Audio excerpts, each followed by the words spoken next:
ารีบุตรพูดถามนางเปรตตนหนึ่งว่าเธอเป็นผู้ซึ่งเปลือยกายอยู่สะพรั่งไปด้วยเส้นเอ็นผอมบางมีรูปร่างน่าเกลียดใหญ่มีแต่ซี่โครงไขว้เธอเป็นใครเล่ามายืนอยู่ในที่นี้เล่านางเปรตเจ้าผู้ขมขื่น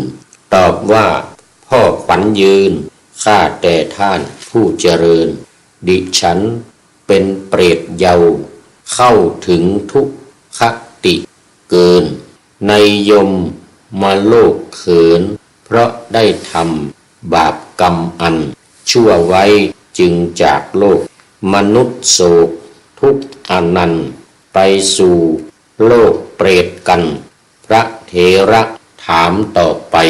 ว่าเธอทำกรรมชั่วอะไรมั่วกายและใจจึงจากมนุษย์ไปสู่โลกเปรตเพราะบาปกรรมเทวดาตอบว่ากรรมที่ข้าพระเจ้าทำชั่วช้าเลวระยำชนเหล่าใดเป็นบิดาหรือมารดาก็ดีหรือแม้มีจิตศรัทธาชักชวนดิฉันว่าจงให้ทานแก่หมู่พราหมณ์และแก่หมู่สมณะทั้งหลายชนผู้ตามอนุเคราะห์ทุกยามชนเหล่านั้นมิได้มีตั้งแต่นี้ต่อไปฉันจึงได้เป็นเปรตนี้เปลือยกายผ้าไม่มีถูกความหิวคอยเบียดเบียนเที่ยวไปอยู่เช่นนี้500 ปีจึงจะเปลี่ยนนี้เป็นการเบียดเบียนซึ่งเป็นผลแห่งบาปทอนนาวาวังทองคำขอน้อมนำทำคำสอนขององค์พระบวรสัมมาสัมพุทธองค์ขึ้นสู่เรือลำใหญ่นำคนไปเป้าประสงค์ที่หมายมุ่งจำนงพ้นทุกข์ทรงถึงนิพพานขอถวายความนอบน้อมแด่องค์สมเด็จพระสัมมาสัมพุทธเจ้าขอถวายความเคารพพระมหาเถระพระเถรานุเถระเจ้าคณะพระสังฆาธิการทั่วโลกอันมีพระเดชพระคุณพระธรรมเสนาบดี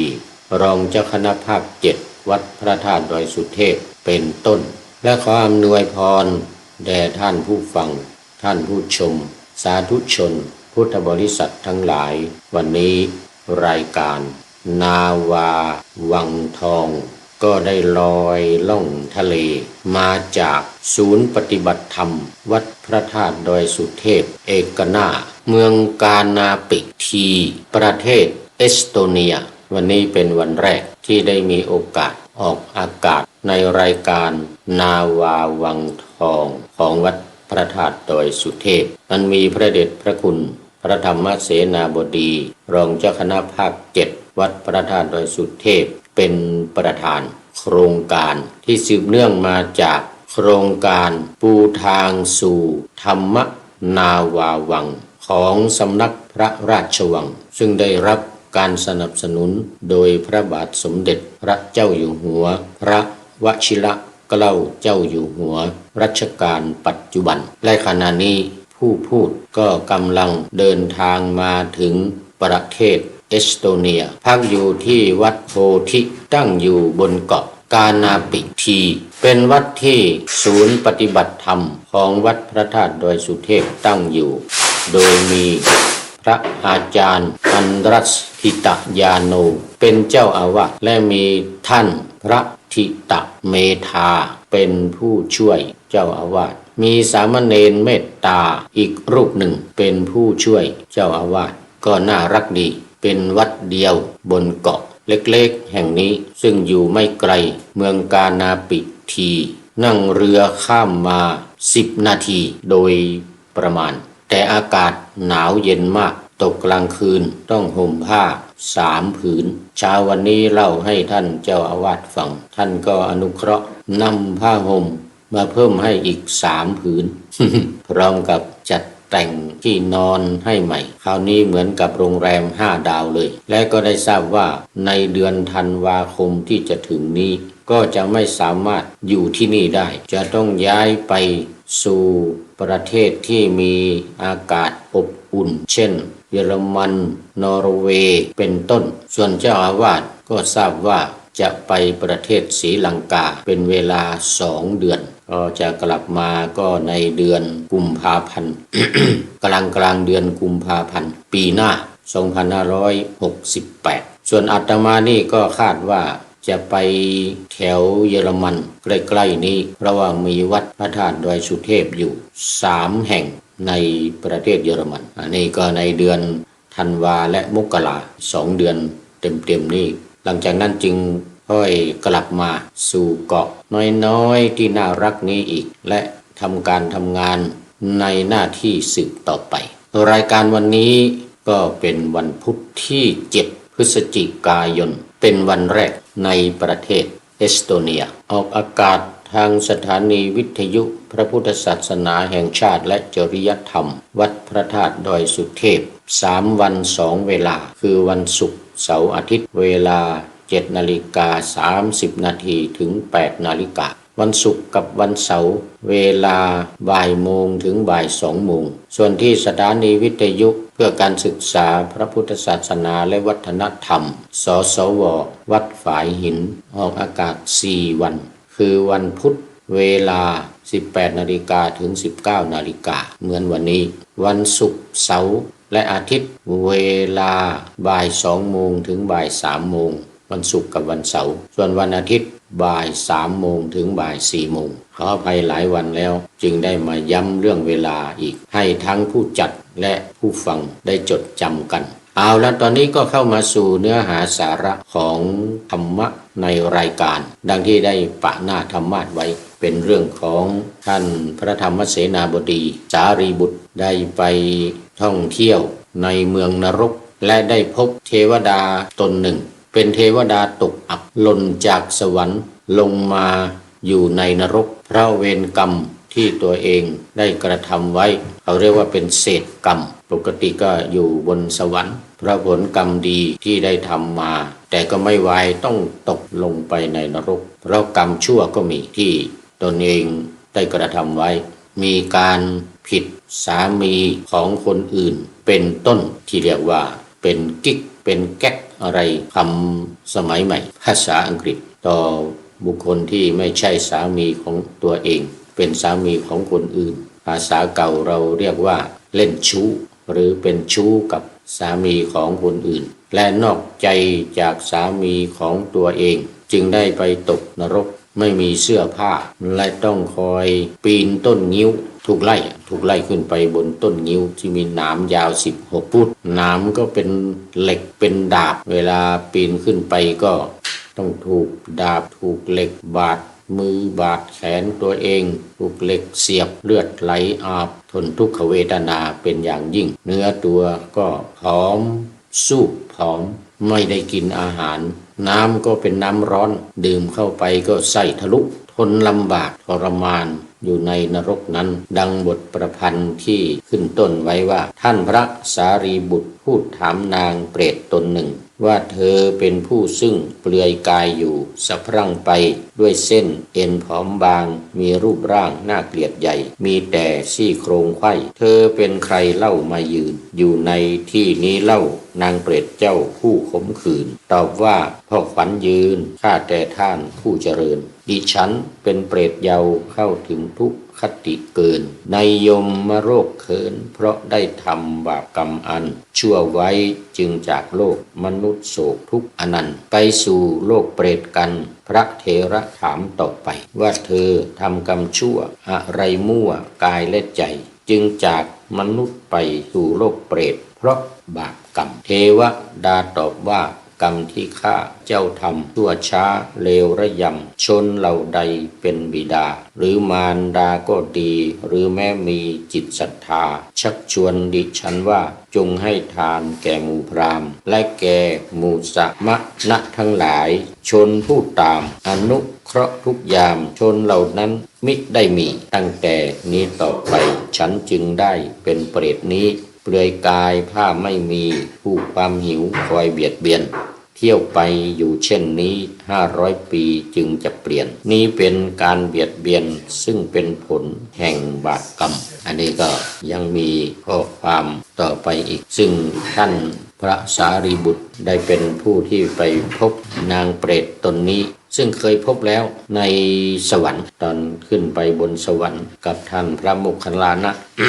ก็ได้พบเปรตตนนี้อยู่สุขสบายดีในสวรรค์แต่พอลงมาในนรกก็มาเจอนางแต่ไม่รู้ว่าเป็นนางที่อยู่บนสวรรค์หมายถึงตอนเห็นใหม่ๆแต่พอทำไปทำมาก็เลยรู้ว่าอันนี้หล่นลงมาจากสวรรค์นี่ ต้องลงมารับกรรมคือเปรตเนี่ยคือสัตว์นรกเนี่ยเวลาทำกรรมใดเอาไว้กรรมไหนให้ผลก่อนกรรมนั้นก็ย้อนสนองกรรมนั้นก็สนองก่อนกรรมไหนให้ผลภายหลังหรือบางทีเกี่ยวกับกรรมมากกรรมน้อยกรรมหนักกรรมเบาที่ตนเองทำนั้นโดยเฉพาะจะหมายถึงตอนใกล้จะตายดวงจิตใกล้จะตายนั้นไปคิดหรือไปเกี่ยวพันกับเรื่องใดก่อนก็จะไปในทางนั้นก่อนคือถ้าหากว่าไปคิดถึงความไม่ดีบาปกรรมที่ตนทำจิตก็จะไปทางบาปกรรมนั้นก่อนแต่ถ้าคิดถึงสิ่งที่ดีจิตก็จะไปสู่ที่ดีก่อนเหมือนเคยเล่าเรื่องของพระนางมัลลิกาพระเทวีของพระเจ้าประเสฐีโกศลขณะที่จะดับจิตดันไปคิดถึงเรื่องไม่ดีที่ได้ทำก็เลยไปตกนรกอยู่7 วันคน7 วันก็ขึ้นไปสู่สวรรค์เพราะความดีมีมากมายถ้าคิดถึงความดีที่ตนเองทำเรื่องการจัดแจงทำบุญตักบาตรอะไรต่างๆก็จะไม่ไปนรกเลยดังนั้นจึงต้องระวังขณะที่จะถอดจิตขณะที่จะตายเนี่ยใกล้จะตายประเพณีบ้านเราจึงมีการนิมนต์พระมาเทศน์อ่านธรรมมหาวิบากให้ฟังรับศีลให้ถึงไตรสรณคมเพื่อให้จิตเพลิดเพลินให้สบายไม่กังวลไม่คิดถึงความชั่วความไม่ดีที่ทำมาและพุทธภาษิตที่พระสัมมาสัมพุทธเจ้าตรัสไว้ก็คือจิตเตสังกิริเถ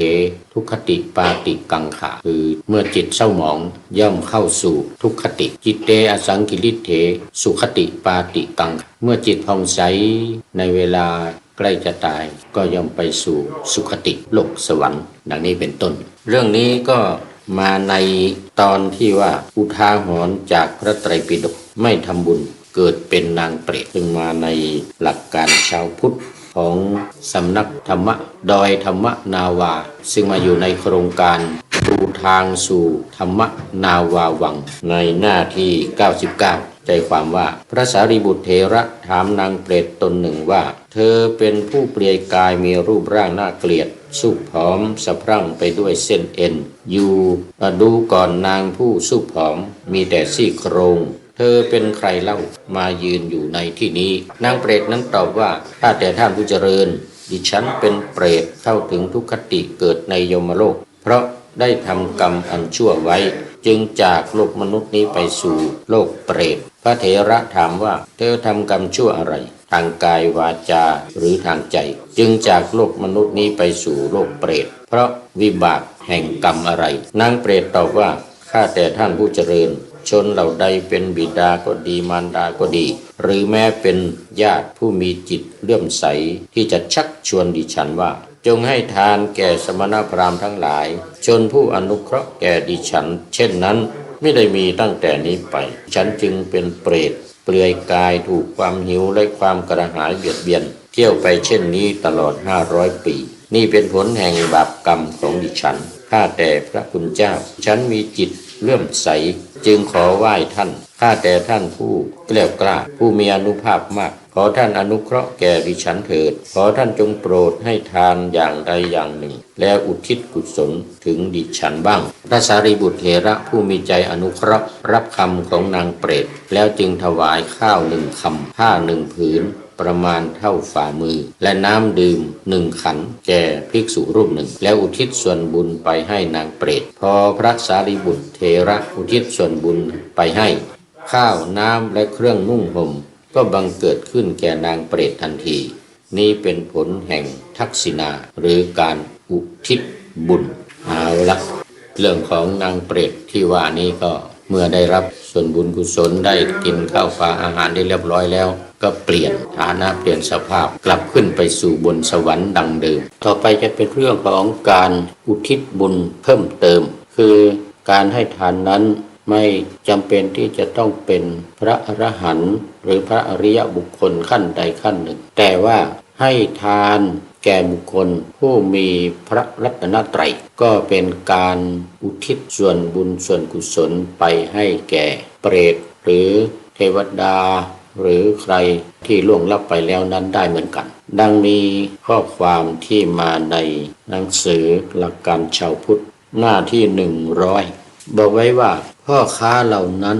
ให้อุบาสกพูดถึงพระรัตนตรัยเป็นสรณะอาบน้ำลูบไล้ด้วยของหอมแล้วให้นุ่งห่มผ้าจากนั้นจึงอุทิศส่วนบุญไปให้นางเวมานิกเปรตในทันใดนั้นเองผลเกิดขึ้นแก่นางเวมานิกเปรตมีอาหารเครื่องนุ่งห่มและน้ำดื่มเกิดขึ้นนี่เป็นผลแห่งการให้ส่วนบุญหรือทักษิณาทานแก่บุคคลพูดถึงพระรัตนตรัยในขณะนั้นนางก็มีร่างกายบริสุทธิ์นุ่งห่มผ้าอันขาวสะอาดงามกว่าผ้าแคว้นกาสีเดินยิ้มออกมาจากวิมานที่อาศัยอยู่กล่าวว่านี่เป็นผลแห่งการได้รับส่วนบุญก็อ้างถึงข้อความที่มาในขุททกนิกายวิมานนะเปตวัตถุเถระเถรีคาถาขันลาติยะเปติกวัตถุคือเพียงแค่ให้แก่บุคคลพูดถึงพระรัตนตรัยในลำดับแห่งความเป็นอริยบุคคลในพระพุทธศาสนา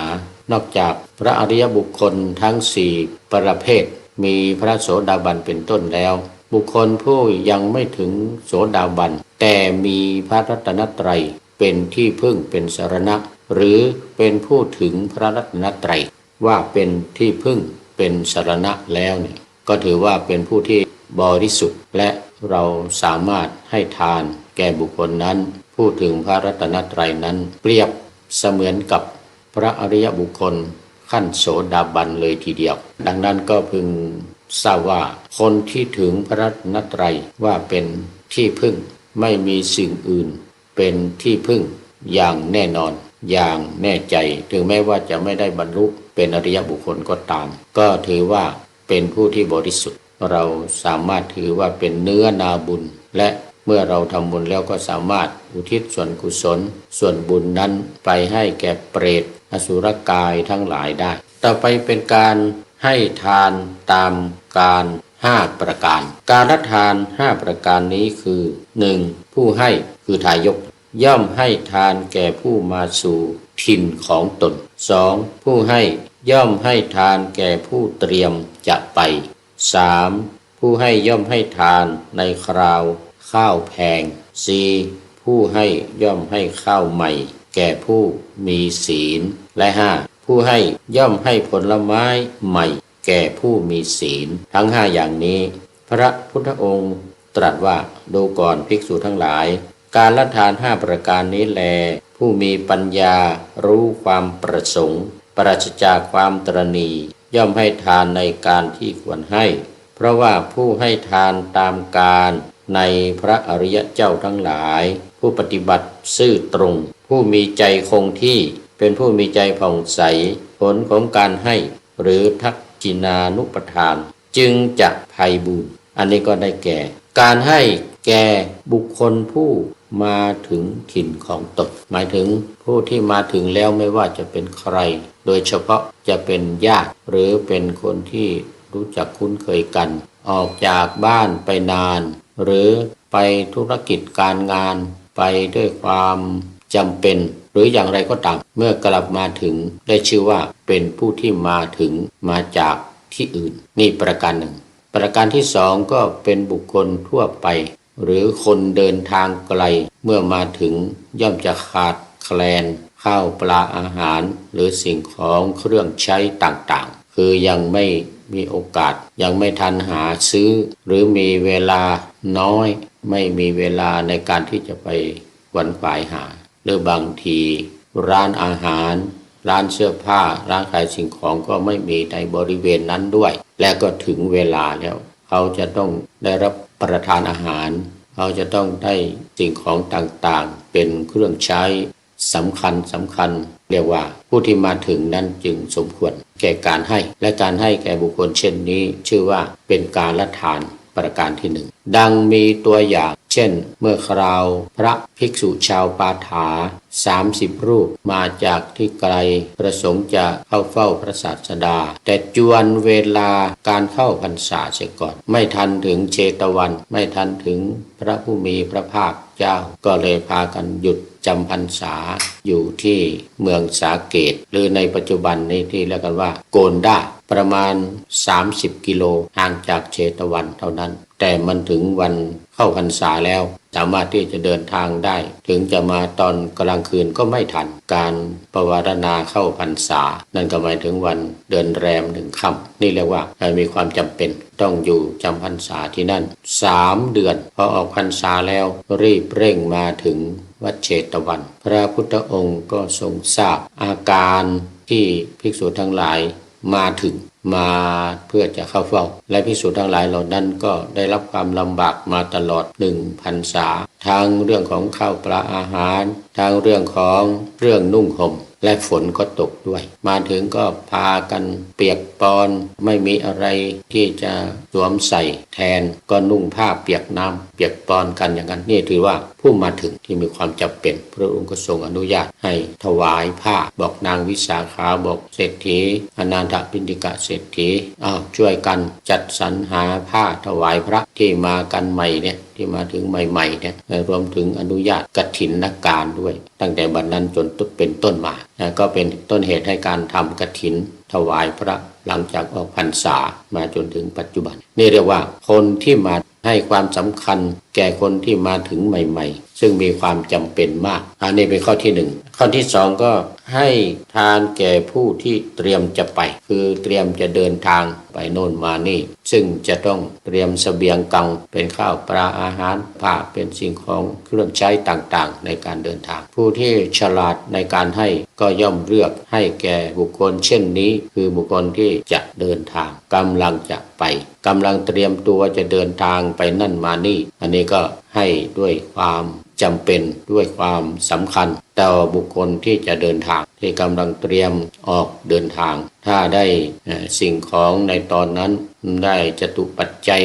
ในการที่จะเดินทางอย่างสะดวกสบายนั่นเป็นสิ่งที่จำเป็นยิ่งการได้รับสิ่งของจากใครๆก็ถือว่าเป็นอานิสงส์มากเป็นบุญมากผู้ที่ได้รับก็จะมีความปลาบปลื้มยินดีเป็นอย่างมากเพราะว่าได้สิ่งของที่จำเป็นในการเดินทาง 3. ให้ทานในคราวข้าวแพงก็หมายถึงว่าข้าวยากหมากแพงไม่ได้หมายถึงเฉพาะข้าวให้อะไรก็ได้ในเวลาที่ข้าวยากหมากแพงราคาน้ำมันแพงข้าวแพงอย่างเงี้ยนะนั่นก็ใครที่มีมากก็เอื้อเฟื้อเผื่อแผ่ให้กับคนที่มีน้อยก็จะให้เขาได้อยู่รอดพ้นจากภาวะสิ่งของแพงข้าวน้ำอะไรต่างๆน้ำมันแพงอย่างเงี้ยความลำบากผู้ฉลาดในการให้ย่อมจะเลือกให้เวลานี้โดยเฉพาะให้แก่คนยากคนจนให้แก่คนที่มีศีลให้แก่พระอริยะหรือให้แก่ใครๆก็ตามก็จะได้บุญได้อานิสงส์ไปตามบุคคลที่ให้นั้นเพราะว่ามีความจำเป็นมีความเดือดร้อนเรื่องภาวะข้าวยากหมากแพงเกิดขึ้นอาจจะเป็นเพราะฝนแรงน้ำท่วมหรืออย่างไรก็ตามเกิดภาวะของแพงขึ้นอันนี้เรียกว่าเป็นการให้ในเวลาอันสมควรในการที่สมควร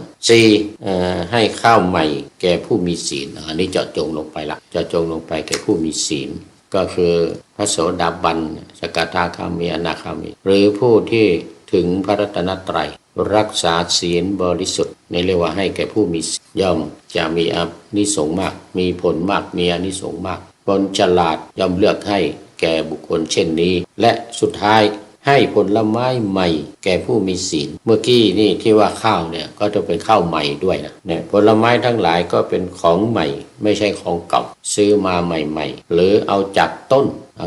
นมาใหม่ๆเรียกว่าให้ผลไม้ใหม่และให้แก่ผู้มีศีลด้วยไม่ว่าศีล5 8ศีล10ก็ตามศีล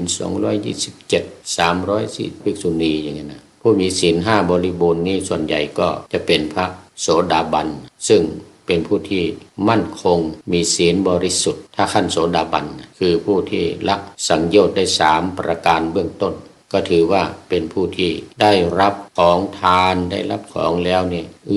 สามารถอำนวยผลให้แก่ผู้ให้ได้เป็นอย่างดีแต่ของนั้นจงต้องเป็นของที่ใหม่ไม่ใช่ของเก่าไม่ใช่ของที่ไปอาติกรรมมาหรือไปเช่ามาหรือไปเอาของเก่าที่เขาทิ้งแล้วมาซักดูเป็นของใหม่แล้วให้ทานไม่ใช่อย่างนั้นก็การให้ทานตามการตามวาระทั้ง5ประการนี้ถือว่าเป็นสิ่งที่จำเป็นและเป็นสิ่งที่ดีมากสำหรับผู้ให้ดังที่พระองค์ตรัสว่าดูก่อนภิกษุทั้งหลายชนเราใดอนุโมทนาหรือช่วยเหลือในทักษิณานุปทานนั้นทักษิณานุปทานย่อมมีผลไม่บกพร่องเพราะการอนุโมทนาหรือช่วยเหลือนั้นผู้อนุโมทนาหรือช่วยเหลือย่อมเป็นผู้มีส่วนแห่งบุญเพราะฉะนั้นผู้มีจิตไม่ท้อถอยจึงควรให้ทานในที่มีผลมากบุญทั้งหลายย่อมเป็นที่พึ่งของสัตว์ทั้งหลายในโลกหน้าก็อ้างอิงจากอังคุตรนิกายปัญจกฉักกานิบาตการละทานสุขคือการให้ทานตามการตามเวลาทั้ง5ประการดังกล่าวนี้ ต่อไปเป็นเรื่องจีสิงพระดังนั้นพระมหาโมคคัลลานะจงกรมอยู่ในที่แจ้งทุกมารวงเล็บจีหรืออมนุษย์ผู้ลามกเข้าไปในท้องในไส้ได้มีความคิดว่าท้องเราเหมือนมีก้อนหินหนักและเป็นเช่นกระทอวงเล็บตะกร้าไม้ไผ่สารกระทอนี่คือตะกร้าไม้ไผ่สารอันเต็มไปด้วยถั่วหมักเพราะเหตุไรหนอจึงลงจากจงกรมแล้วเข้าไปสู่วิหารนั่งอยู่บนอาสนะที่ปูไว้ครั้นนั่งแล้วได้สำรวจหามารผู้ลามกวงเล็บผีด้วยอุบายอันแยบคายเฉพาะตนพระมหาโมคคัลลานะได้เห็นมารผู้ลามกเข้าไปในท้องในไส้แล้วจึงกล่าวว่ามารผู้ลามกท่านจงออกมาอย่าเบียดเบียนพระตถาคตเจ้าและสาวกของพระตถาคตเจ้าเลยการเบียดเบียนนั้นอย่าได้มีเพื่อโทษไม่เป็นประโยชน์เพื่อทุกข์แก่ท่านตลอดกาลนานอันนี้ก็มาในพระไตรปิฎกเล่มที่19หน้า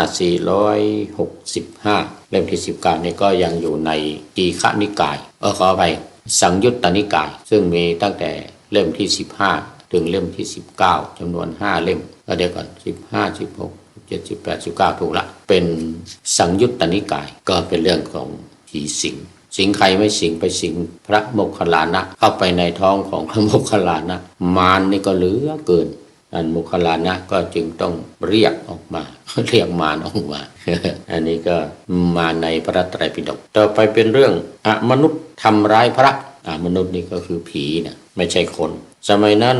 ยักษ์2 สหายออกจากทิศอุดรไปยังทิศทักษิณด้วยกิจบางอย่างได้เห็นพระสารีบุตรผู้โปรงผมเสร็จใหม่นั่งอยู่กลางแจ้งในคืนเดือนหงายยักษ์ตนหนึ่งได้กล่าวกับยักษ์ผู้เป็นสหายว่าสหายเราจะประหารวงเล็บทุบตี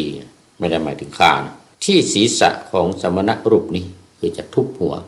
วพระรูปนี้เมื่อยักษ์นั้นกล่าวอย่างนี้แล้วยักษ์ผู้เป็นสหายได้กล่าวห้ามปรามว่าอย่าเลยสหายท่านอย่าทำร้ายสมณะเลยสมณะรูปนี้มีคุณยิ่งมีฤทธิ์มากมีอานุภาพมากแม้ครั้งที่2ยักษ์ตนนั้นก็ได้กล่าวกับสหายว่าดูก่อนสหายเราจะประหารที่ศีรษะของสมณะนี้แต่ยักษ์ผู้เป็นสหาย ก็ได้ห้ามปรามว่าอย่าเลยสหายท่านอย่าประหารสมณะเลยสมณะรูปนั้นมีคุณยิ่งมีฤทธิ์มากมีอานุภาพมากพระมหาโมคคัลลานะลำดับนั้นยักษ์ตนนั้นไม่เชื่อฟังผู้เป็นสหายได้ลงมือประหารทุบตีที่ศีรษะของพระสารีบุตรเถระยักษ์ตนนั้นสามารถทุบพญาช้างที่สูง7 ศอกหรือ8 ศอกได้ให้จมลงดินไปก็ได้หรือสามารถทุบทำลายยอดภูเขาใหญ่ก็ได้ทันใดนั้นยักษ์ได้กล่าวว่าเราย่อมเร่าร้อนพลันก็ได้ตกลงไปสู่นรกใหญ่ในที่นั้นเองพระมหาโมคคัลลานะได้เห็นยักษ์นั้นทุบตีศีรษะของพระสารีบุตรด้วยจักษุทิพย์อันบริสุทธิ์ล่วงจักษุของมนุษย์จึงเข้าไปหาท่านพระสารีบุตรและถามว่าท่านอาวุโสพออดพอทนได้หรือพอยังอัตภาพให้เป็นไปได้หรือทุกอะไรไม่มีหรือพระสารีบุตรตอบว่าท่านโมคคัลลานะผมพออดทนได้พอยังอัตภาพให้เป็นไปได้แต่ผมรู้สึกเจ็บที่ศีรษะนิดหน่อยเจ็บที่ศีรษะเพราะถูกยักษ์ตีนั่นแหละอันนี้จากพระไตรปิฎกเล่มที่44หน้า425เล่มที่44หน้า425พระไตรปิฎกทั้งหมดมี45เล่มอันนี้อยู่ในเล่มที่44ก็เหมือนเดียวกันคือขุททกนิกายนิกายสุดท้ายในไม่ใช่อันนี้เป็นอภิธรรมอันนี้ในอภิธรรมเล่มที่44 45คือตั้งแต่34ไปจนถึง45เป็นอภิธรรมเป็นพระอภิธรรมหน้า425ต่อไปเป็นเรื่องสิ่งศักดิ์สิทธิ์ในบ้านพระพุทธเจ้าได้ตรัสว่าดูก่อนภิกษุทั้งหลายบุตรในตระกูลใดบูชามารดาและบิดาในเรือนของตนตระกูลนั้นชื่อว่ามีพรหมมีบุรพเทพดามีบุรพาจารย์มีอาหุเนยคนคือบุคคลที่ควรแก่การทำบุญดูก่อนภิกษุทั้งหลายคำว่าพรหมเป็นชื่อของมารดาและบิดาคำว่าบุรพเทพเป็นชื่อของมารดาและบิดาคำว่าบุรพาจารย์เป็นชื่อของมารดาและบิดาและคำว่าอาหุเนยบุคคลเป็นชื่อของมารดาและบิดาข้อนั้นเพราะเหตุอะไรเพราะมารดาและบิดาเป็นผู้มีอุปการะมากเป็นผู้ถนอมเลี้ยงเป็นผู้แสดงโลกนี้แก่บุตรเราตถาคตกล่าวว่ามารดาและบิดาเป็นพรหมเป็นบุรพาจารย์เป็นอาหุเนยบุคคลของบุตรเพราะเป็นผู้อนุเคราะห์บุตรเพราะเหตุนั้นบัณฑิตพึงนอบน้อมและพึงสักการะมารดาบิดาทั้งสองด้วยข้าวน้ำที่นอนผ้าการอาบน้ำให้การล้างเท้าและการขัดสีบัณฑิตทั้งหลายย่อมสรรเสริญบุคคลนั้นในโลกนี้ทีเดียวเพราะการปฏิบัติในมารดาและบิดาบุคคลนั้นตายไปแล้วย่อมบันเทิงในสวรรค์อันนี้ก็มาในพระไตรปิฎกเล่มที่44เหมือนกันหน้า668นี่ก็พูดถึงคำว่าพรหมมารดาบิดาเนี่ยเป็นพรหมของลูกเป็นบุรพเทพก็คือหมายถึงว่าเป็นเทวดาคนแรกในบ้านเป็นบุรพาจารย์ก็หมายถึงว่าเป็นอาจารย์คนแรกที่สอนลูกสอนบุตรมีคำว่าแม่พ่ออย่างนี้เป็นต้นให้ลูกเรียกว่าอันนี้พ่อนี้แม่เป็นอาหุเนยบุคคลคือเป็นบุคคลผู้ที่ควรทำบุญสุนทานเราว่าเป็นผู้ที่อนุเคราะห์เป็นผู้ที่ให้ความอุปถัมภ์บำรุงบุตรมาตั้งแต่เกิดส่วนผู้เป็นแม่ก็ตั้งแต่ลูกอยู่ในท้องคือเป็นผู้มีอุปการะมากนั่นเองจึงเรียกว่าเป็นพรหมเป็นบุรพเทพเป็นบุรพาจารย์และอาหุเนยบุคคลต่อไปเป็นเรื่องการกล่าวตู่พระพุทธเจ้าพระพุทธองค์ตรัสว่าผู้กล่าวตู่พระพุทธเจ้าเที่ยงแท้ที่จะตกนรกข้อนี้มาในมัชฌิมนิกายมูลปัญนาตมหาสีหนาทสูตรดังใจความว่าดูก่อนสารีบุตรผู้ใดแลว่ากล่าวเราผู้รู้อยู่อย่างนี้ผู้เห็นอยู่อย่างนี้ว่าธรรมอันยิ่งของมนุษย์ที่เป็นญาณทัศนะอันวิเศษทั้งรู้ทั้งเห็นพอแก่ความเป็นอริยะของพระสมณโคดมนั้นไม่มีพระสมณโคดมแสดงธรรมที่ประมวลมาด้วยความตรึกที่ไตรตรองด้วยการค้นคิดแจ่มแจ้งได้เองตอนนี้ที่ว่าธรรมอันยิ่งก็หมายถึงการบรรลุหรือการตรัสรู้ ญาณทัศนะก็หมายถึงการเห็นด้วยญาณหรือการรู้ด้วยญาณยิ่งกว่าปัญญาหรือยิ่งกว่าวิชชาอันเป็นความรู้ทั่วไปเป็นความรู้จำเพาะเจาะจงอย่างใดอย่างหนึ่งที่ว่าญาณทัศนะอันวิเศษก็หมายถึงการได้คุณธรรมพิเศษคือความเป็น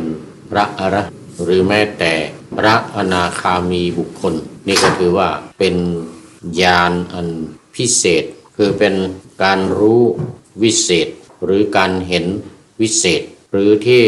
เราแปลมาจากคำว่าวิปัสสนาคือการเห็นแจ้งนั่นเองของพระสมณโคดมไม่มีนี่เป็นการกล่าวตูว่าการที่พระพุทธองค์ทรงประกาศว่าเป็นพุทธะหรือเป็นพระอรหันต์เป็นสัมมาสัมพุทโธไม่เป็นความจริงเป็นกล่าวตูอย่างชัดเจนแต่ไม่พอบอกว่าพระพุทธองค์นั้นใช้การตรึกตรองด้วยความคิดด้วยการค้นคิดเองแจ่มแจ้งได้เองไม่ใช่เป็นคุณวิเศษอะไรพระพุทธองค์จึงตรัสว่าดูก่อนสารีบุตรผู้นั้นไม่ละการว่ากล่าวอย่างนั้นเสียไม่ละความคิดเช่นนั้นเสียไม่สละคืนทิฏฐินั้นเสียก็เที่ยงแท้ที่จะตกนรกคือผู้ที่บอกว่าบาปไม่มีบุญไม่มีนรกสวรรค์ไม่มีเปรตผีไม่มีนิพพานไม่มีก็เข้าข่ายนี้ด้วยเหมือนกันก็คือคนที่เป็นมิจฉาทิฏฐิทั้งหลายที่ไม่เห็นบุญไม่เห็นบาปไม่รู้จักบุญไม่รู้จักบาปไม่รู้นรกไม่รู้สวรรค์หรือแม้แต่มีใครพูดแล้วก็ไม่เชื่อว่าจะมีจริงว่าจะเป็นจริงก็ยังยืนยันด้วยตนเองนั่นว่าเป็นสิ่งที่ไม่มีพวกนัตถิกาทิฏฐิดังนั้นจึงเป็นการกล่าวตู่พระพุทธองค์โดยตรงถ้าหากว่าไม่ละคำพูดนั้นหรือไม่สละคืนก็หมายถึงว่าไม่แสดงคืนไม่บอกคืนว่าเราได้พูดผิดไปยอมรับผิดขอโทษขอโพยหรือถ้าเป็นภาษาของวินัยของพระนี่เขาเรียกว่าทำคืนอาบัติแสดงคืนอาบัติหมายถึงว่าทำผิดไปเล็กๆน้อยๆที่แสดงคืนได้นะแสดงคืนอาบัติได้ก็บอกกล่าวต่อภิกษุด้วยกันว่าเราผิดวินัยข้อนั้นข้อนี้ขอแจ้งให้ท่านทราบขอสละคืนสิกขาบทนั้นที่ผิดนั้นผู้ที่ได้รับการบอกแจ้งก็จะย้ำถามว่าท่านเห็นหรือท่านได้ยินหรือท่านรังเกียจด้วยตนเองหรืออย่างไรภิกษุผู้ที่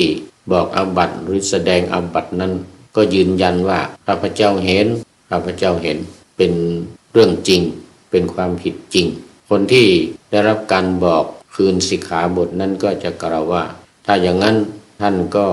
จงสำรวมระวังต่อไปนี่มันมีภาษาบาลีอยู่คือการแสดงอาบัติต่อกันและกันเนี่ยนะคือคำว่าอาหังพันเตสัมภุรานานาวัตถุกายโยอาปติโยอาปันโนตาปฏิเทเสมิตรงนี้แปลว่าข้าพเจ้าข้าแต่ท่านผู้เจริญข้าพเจ้าได้เห็นอาบัติเป็นจำนวนมากนานาวัตถุกายโยอาปันโน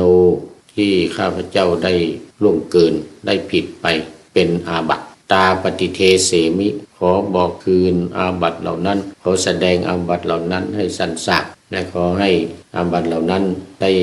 หมดไปหายไปภิกษุอีกรูปหนึ่งก็จะถามว่าปัสสสิอาวุโส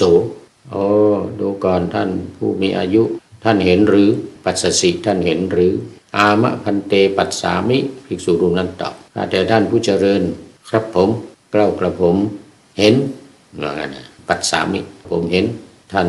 ผู้รับการบอกคืนอาบัติก็จะบอกว่าอายติงอาวุโสสังวรยาสิท่านจงสำรวมต่อไปอีกรูปที่มาแจ้งมาบอกคืนอาบัตินั้นก็กล่าวว่าสาธุสุตุอาวุโสสังวริสามิถ้าดีแล้วกล่าวกับผมจะสำรวมต่อไปณปุณเนวังกฤษสามิข้าพเจ้าจะไม่กระทำอีกณปุณเนวังจินตยิสสามิข้าพเจ้าจะไม่คิดอีกต่อไปณปุณเนวังภาสิทสามิข้าพเจ้าจะไม่กล่าวอีกต่อไปก็คือจะเป็นผู้สำรวมอันนี้เรียกว่าการบอกคืนการขอคืนเมื่อได้กล่าวตู่ ระพุทธเจ้าไม่ว่าจะกล่าวตูให้ใครฟัง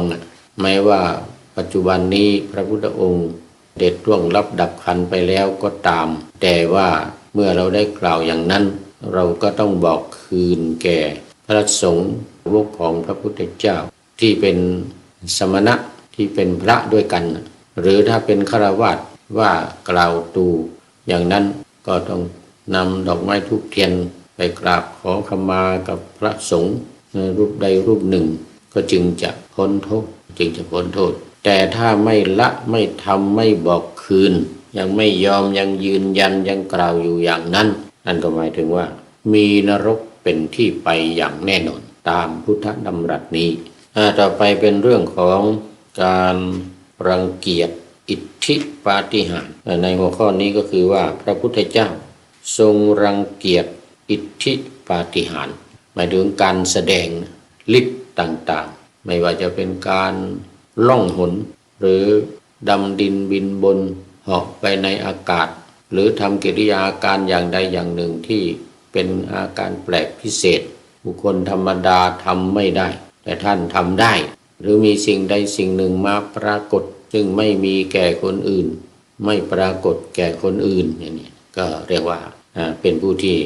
แสดงฤทธิ์ปาฏิหาริย์อวดคุณวิเศษของตนเองที่มีอยู่ถึงแม้ว่าจะมีอยู่จริงก็ตามพระพุทธเจ้าก็ทรงรังเกียจไม่ให้แสดงไม่ให้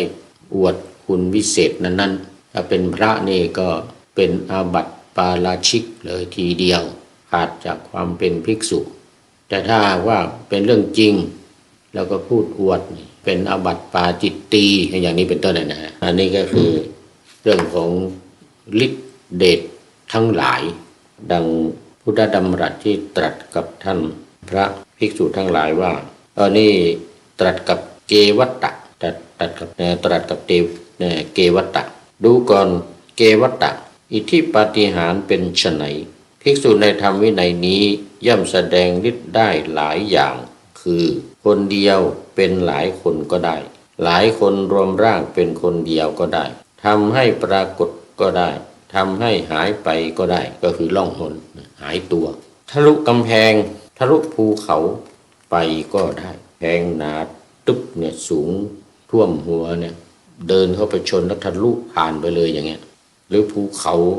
แท่งทึบภูเขาใหญ่เดินเข้าไปทะลุจากฝั่งนี้ไปออกฝั่งโน้นเลยอย่างเงี้ยไม่ติดขัดเหมือนไปในที่ว่างก็ได้ตรงไหนที่มันมีสิ่งกีดขวางก็ไม่มีการหลบหลีกเดินไปเหมือนกับเดินที่ว่างเลยดำลงไปในแผ่นดินเหมือนในน้ำก็ได้คือดำน้ำลงไปเนี่ยดำน้ำในปกติเราดำลงไปได้แต่เราแผ่นดินหนาทึบเนี่ยจะสามารถดำลงไปได้เหมือนดำน้ำเดินบนน้ำไม่แยกเหมือนเดินบนแผ่นดินก็ได้น้ำปกติถ้าเราเดินกันมันจะต้องแยกตีนเราจมลงไปแต่ในกรณีที่แสดงฤทธิ์เวลาเดินบนน้ำเนี่ยน้ำจะไม่แยกหรือเหมือนอย่างกับประวัติของหลวงปู่ทวดหลวงพ่อทวดนะเดินเหยียบน้ำแล้วสามารถนำมาดื่มได้เลยน้ำทะเลนะทะเลที่ว่าเค็มๆเนี่ยว่าหลวงปู่ทวดเหยียบแล้วก็จืดเลยเหมือนกันนะน้ำจืดหลวงพ่อทวดเหยียบน้ำทะเลจืดทำให้น้ำเค็มๆนี่จืดได้กินได้เลยเหมือนน้ำธรรมดานั่งบัลลังก์เหาะไปในอากาศเหมือนนกก็ได้อันนี้ก็คือการแสดงที่ว่าเหาะเหินเดินอากาศรูปคลำพระจันทร์พระอาทิตย์ซึ่งมีฤทธิ์มีอานุภาพมากร้อนมากก็ได้คือยื่นมือไปแล้วก็ไปลูบไปคลำดวงจันทร์ดวงอาทิตย์ที่มีความร้อนอยู่อย่างนั้นได้อย่างสบายมีอานุภาพมากใช้อำนาจแห่งอานุภาพนั้นทางกายไปถึงพรหมโลกก็ได้มีอำนาจมากไปเป็นเนี่ยนะเป็นตัวเนี่ยนะไปถึงบนสวรรค์ทั้ง6ชั้นผ่านไปถึงสวรรค์ชั้นสุดท้ายชั้นที่16นู่นเลยอากนิฏฐานู่นสุทัสสาทุสัสสีอากนิฏฐานู่นในเขาเรียกชั้นสุทธาวาสก็ได้ไปด้วยกายด้วยตนเองนี่แหละคนผู้มีศรัทธาเลื่อมใสในบางคนเห็นภิกษุนั้นแสดงฤทธิ์ได้หลายอย่างคือคนเดียวทำให้เป็นหลายคนก็ได้ใช้อำนาจทางกายไปตลอดพรหมโลกก็ได้คนผู้ที่มีศรัทธา เลื่อมใสนั้นจะบอกแก่คนที่ไม่มีศรัทธาไม่เลื่อมใสคนใดคนหนึ่งว่าพ่อมหาจำเริญน่าอัศจรรย์จริงหนอน่าพิศวงจริงหนอความที่สมณะมีฤทธิ์มากมีอานุภาพมากข้าพเจ้าได้เห็นภิกษุรูปโน้นแสดงฤทธิ์ได้หลายอย่างคนเดียวทำให้เป็นหลายคนก็ได้ใช้อำนาจทางกายไปตลอดพรหมโลกก็ได้คนไม่มีศรัทธาไม่เลื่อมใสจะพึงกล่าวกับคนที่มีศรัทธาเลื่อมใสอย่างนี้ว่านี่แน่พ่อคุณมีวิชาอยู่อย่างหนึ่งชื่อว่าคันธารีภิกษุนั้นแสดงฤทธิ์ได้หลายอย่างด้วยวิชาที่ชื่อว่าคันธารีดูก่อนเกวัฏท่านสำคัญความข้อนั้นเป็นไฉนคนผู้ไม่มีศรัทธาไม่มีความเลื่อมใสนั้นจะพึงกล่าวอย่างนั้นกับคนผู้มีศรัทธามีความเลื่อมใสนั้นบ้างไหมท่านเกวัฏฏะก็กราบทูลตอบว่าพึงกล่าวพระเจ้าค่ะเราสามารถกล่าวได้พูดได้ดูก่อนเกวัฏฏะเราเห็นโทษในอิทธิบาทอิทธิปาฏิหาริย์อย่างนี้แหละจึงอึดอัดระอารังเกียจอิทธิปาฏิหาริย์อ้างมาในทีฆนิกายศีลขันธวรรคเกวัฏฏสูตรจากเกวัฏฏสูตรในทีฆนิกายศีลขันธวรรคต่อไปเป็นเรื่องมารเนรมิตพระพุทธรูปหลอกให้คนนับถืออุบาสกชื่อสูระฟังพระธรรมเทศนาของพระศาสดาแล้วเป็นพระโสดาบันได้กลับไปเรียนความนั้นมารได้แปลงร่างเป็นเหมือนพระพุทธเจ้าผู้ประกอบด้วยลักษณะประเสริฐ32ประการยืนอยู่ที่ประตูเรือนแล้วกล่าวบอกไปว่าพระศาสดาเสด็จมาสูระอุบาสกคิดว่าเราฟังธรรมในสำนักของพระศาสดามาเดี๋ยวนี้เองอะไรเนาะจะเกิดขึ้นแล้วจึงเข้าไปหาพร้อมไหว้ด้วยความสำคัญว่าเป็นพระศาสดามารในร่างที่แปลงเป็นพระพุทธเจ้ากล่าวว่าอัมพัทธะคำที่เรากล่าวแก่ท่านว่ารูปไม่เที่ยงเวทนาไม่เที่ยงสัญญาไม่เที่ยงสังขารไม่เที่ยงวิญญาณไม่เที่ยงคำเหล่านั้นเรากล่าวผิดไปเพราะยังไม่พิจารณาจึงกล่าวคำนั้นไปฉะนั้นเธอจงถือเอาว่ารูปเที่ยงเวทนาเที่ยงสัญญาเที่ยงสังขารเที่ยงวิญญาณเที่ยงดังนี้เถิดก็คือเรื่องของขันธ์ห้าได้กล่าวว่าเรื่องรูปเวทนาสัญญาสังขารวิญญาณเนี่ยมันไม่เที่ยงนะอันนั้นเนี่ยกล่าวผิดไปยังไม่ทันพิจารณาก็ขอให้ถือใหม่ว่าขันธ์ห้าเนี่ยตั้งแต่รูปจนถึงวิญญาณเนี่ยเป็นของเที่ยงนะสูระอุบาสกจึงพูดกับมารนั้นว่าท่านเป็นมารใช่ไหมมารนั้นไม่อาจพูดคำเท็จได้จึงยอมรับว่าใช่เราเป็นมารอุบาสกก็บอกว่าเพราะเหตุไรท่านจึงทำเช่นนี้มารก็บอกว่าเรามาเพื่อทำศรัทธาของท่านให้หวั่นไหวบอกตรงๆยอมรับมารก็ไม่โกหกเหมือนกันทั้งที่สิ่งที่ตัวเองพูดนั้นเป็นเรื่องไม่จริงมาโกหกมาหลอกลวงอุบาสกนี่ให้หวั่นไหวก็ยังอุตส่าห์บอกตามตรงแสดงว่ามารนี่ก็มีสัจจะเหมือนกันมีสัจจะเหมือนกันเรื่องนี้ก็มาในทีฆนิกายปาติกวรรคแต่เป็นอรรถกถานะอัคคัญญสูตรมาในอัคคัญญสูตรต่อไปเป็นเรื่องของภิกษุผู้ไม่นับถือและนับถือพระพุทธเจ้าดูก่อนภิกษุทั้งหลายภิกษุเราใดหลอกลวงดื้อรั้นพร่ำเพ้อไว้ตัวเย่อหยิ่งใจไม่มั่นภิกษุเหล่านั้นนับว่าไม่นับถือเราและชื่อว่าออกไปนอกพระธรรมวินัยนี้แล้วภิกษุเหล่านั้นย่อมไม่ถึงความเจริญงอกงามไพบูรณ์ในพระธรรมวินัยนี้ส่วนภิกษุเหล่าใดไม่หลอกลวงไม่พร่ำเพ้อไม่ดื้อรั้นฉลาดใจมั่นคงดีภิกษุเหล่านั้นนับว่านับถือเราและไม่ออกไปนอกธรรมวินัยนี้ภิกษุเหล่านั้นย่อมถึงความเจริญงอกงามไพบูรณ์ในธรรมวินัยนี้เป็นแท้อันนี้ก็อ้างในอังคุตรนิกายจตุกนิบาตกุหาสูตรอันนี้อยู่ในอังคุตรนิกายเป็นนิกายที่4พวกเราชาวพุทธเห็นพระภิกษุที่ไหนก็นับว่าดีไปเสียทั้งหมดไม่ได้พิจารณาถึงความประพฤติที่ไม่ถูกต้องตามหลักค คำสอนทำให้ผู้ที่เกี่ยวข้องกับพระภิกษุที่พระพุทธเจ้าทรงตำหนิได้รับผลเป็นบาปเราชาวพุทธควรเลือกเคารพนับถือให้ถูกต้องด้วยเพื่อจะได้ไม่เกิดผลบาปแก่ตนอันนี้เป็นการป้องกันภิกษุผู้ที่ไม่นับถือพระพุทธเจ้าและนับถือพระพุทธเจ้าส่วนคนที่ได้พบได้เห็นก็ต้องไตร่ตรองพิจารณาดูดีๆสอบถามทบทวนว่าเป็นคนประเภทไหนอย่างไรเห็นเป็นพระก็อย่าเพิ่งได้เคารพนับถือเลยทีเดียวต้องมีการสอบสวนทวนถามถึงเหตุถึงผลความถูกต้องดีงามเหล่านั้นด้วยเพราะอะไรเพราะว่าในพระพุทธศาสนานั้นพระพุทธองค์ทรงให้มีความเชื่อในธรรมะพึ่งในธรรมไม่ให้พึ่งใครแต่ให้พึ่งธรรมะดังมีมาในเกสปุตตสูตรที่พูดถึงเรื่องของการเชื่อคือให้เชื่อธรรมะให้พิจารณาว่ามันเป็นกุศลหรืออกุศลอันนี้คือเชื่อธรรมะถ้าพิจารณาไตรตรอง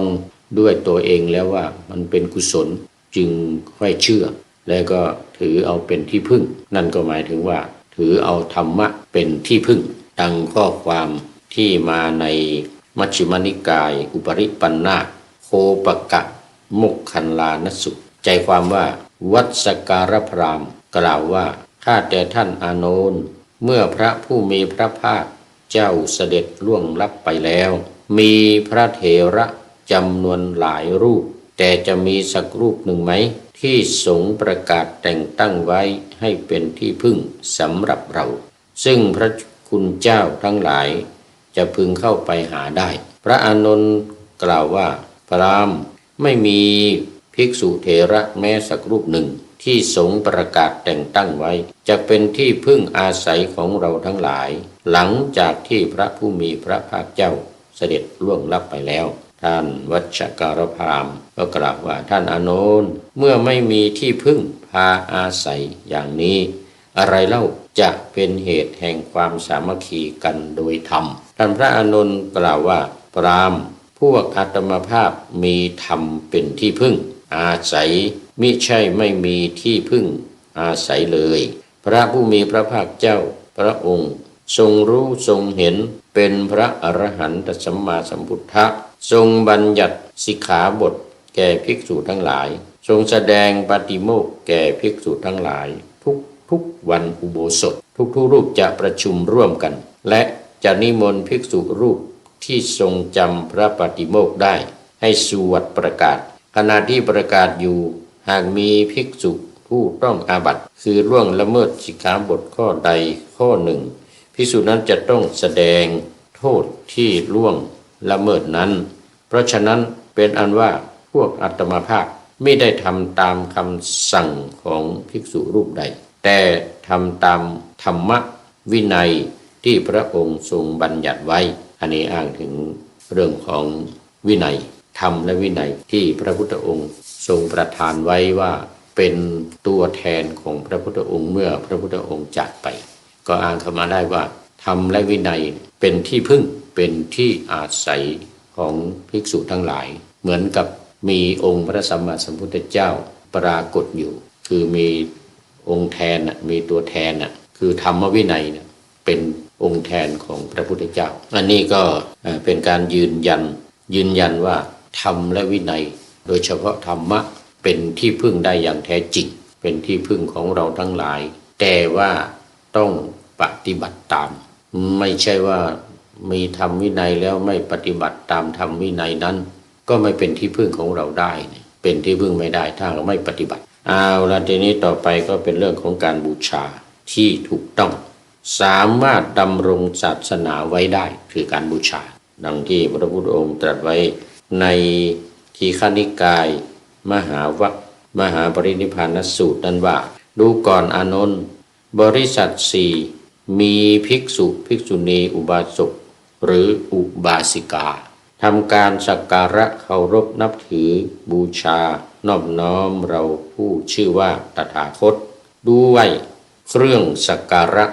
ใดก็ตามไม่ชื่อว่าได้บูชาแล้วส่วนผู้ปฏิบัติธรรมสมควรแก่ธรรม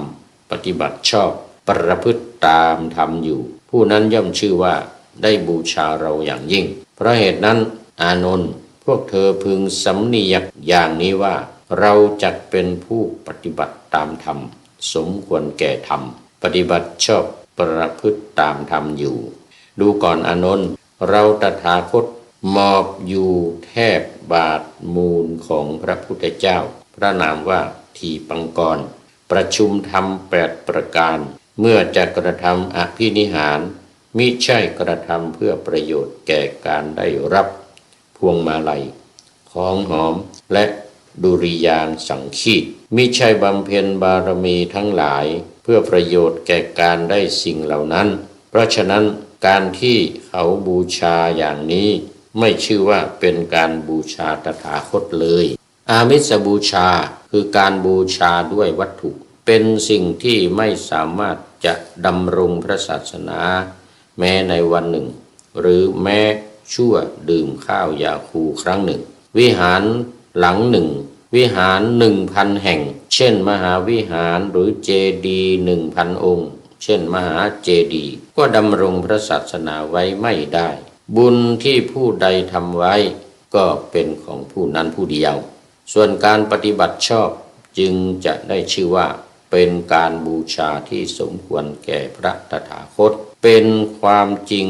ที่การปฏิบัติบูชานั้นชื่อว่าเป็นการดำรงการปฏิบัติและสามารถดำรงศาสนาไว้ได้อันนี้ก็อ้างอิงจากอรรถกถาทีฆนิกายมหาวรรค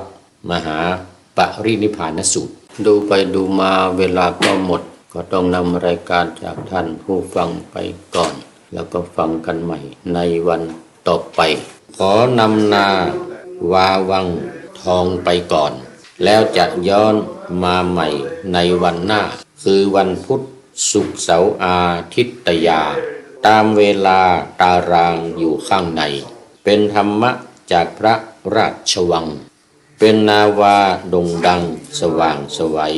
เป็นทองคำล้ำค่ากว่าสิ่งใดชุบชีวิตจิตใจให้ใสงามขอเชิญท่านทั้งหลายนำไปท่องตามคุณของพระรัตนสามพุทโธเมนาโถธัมโมตามสังโฆเมนาโถยามภาวนาว่าบ่อยๆซ้ำๆจำในจิตจนมันติดในใจไม่หายหน้านอนนั่งยืนเดินจำทุกเวลาตั้งแต่ตื่นขึ้นมาถึงหลับไปขอทุกท่านได้ผลจากปฏิบัติได้กำจัดความทุกข์พบสุขใสพลันปลอดโปร่งโล่งสบายทั้งกายใจอยู่ที่ใดใจสงบ